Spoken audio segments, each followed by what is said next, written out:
हमारे भारत के लोग इनोसेंट बहुत है, बहुत, मतलब इतने इनोसेंट लोग पूरी दुनिया में कहीं नहीं है। आप इन्हें बिना तथ्य के कुछ भी समझा सकते हो। यह देश एविडेंशियल नहीं है, जैसे ब्रिटेन का आदमी आपसे एविडेंस मांगेगा।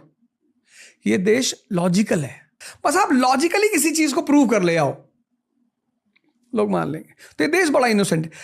इसलिए अगर इस देश को महान बनना है तो इस देश के लोगों को पॉलिटिक्स पढ़नी ही पड़ेगी, उसे समझना ही पड़ेगा कि मेंबर ऑफ पार्लियामेंट का काम क्या है।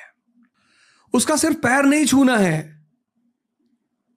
एक मेंबर ऑफ पार्लियामेंट किसी इलाके में आता है, पूरा मोहल्ला पैर छूने के लिए भागता है। भैया आपका रिप्रेजेंटेटिव है, रिश्तेदार थोड़ी है। पैर हम किसका छूते हैं? किसी सम्माननीय का, शिक्षक का, गुरु का, संत का। भैया अभी तुम्हारे ऑफिस में डीजीपी साहब आ गए, आप जाओगे पैर छूने?